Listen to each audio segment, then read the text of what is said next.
This CNN segment earlier today made my blood boil.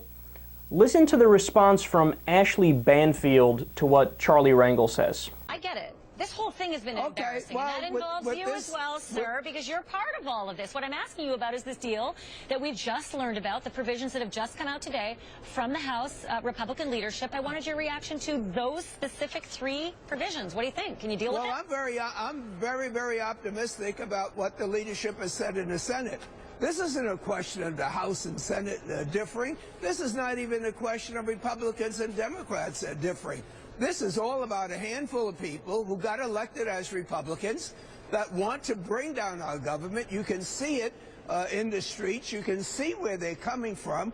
And the same way they fought as Confederates, they want to bring down the government and reform it.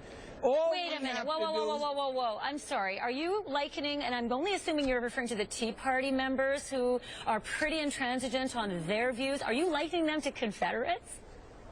Well, I can tell you this. If you take a look at the states that they control, take a look at the Dixiecrats, see how they went over to the Republican Party, and see Michelle Bachmann is not from Dixie. What are you talking about? I am telling... You said something true and uncomfortable, so I'm going to laugh. You know how you answer that question? Are you likening the Tea Party to the Confederates? Yes, I am. What now? But that's only 100% correct. And again, I want to be clear. Look, it's not just my opinion or just conjecture that some stupid right-wing website that's never had anything factual on it ever can, run a headline and be like, oh my God, he said this. Can you believe it? It's true, but it makes us feel uncomfortable. No. You want to know why I say that? This is why. At that protest that we are talking about, there were Confederate flags flying. They brought their Confederate flags. Now, if it was just, okay, there were some average citizens with the Confederate flags, but look, there was nobody associated with the movement that were Republican politicians and Tea Party politicians, well, then that's one thing. But Ted Cruz and Sarah Palin and Mike Lee all went and spoke at the event that had the Confederate flags flying.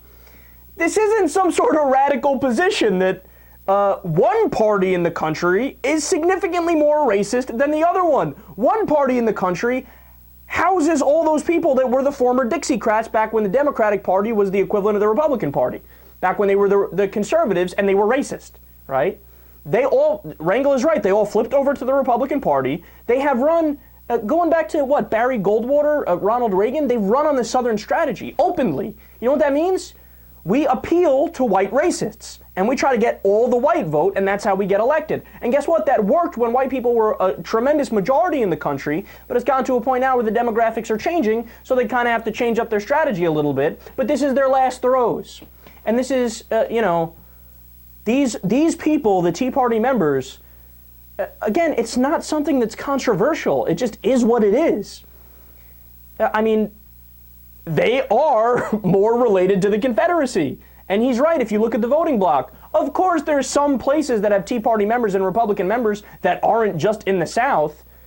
But the entire South is nothing but a big block of red states, and they are all sympathetic to the Confederacy, which is why they fly the Confederate flag and why they elect pro-Confederate politicians who have no problem actually saying things like President Obama was born in Kenya.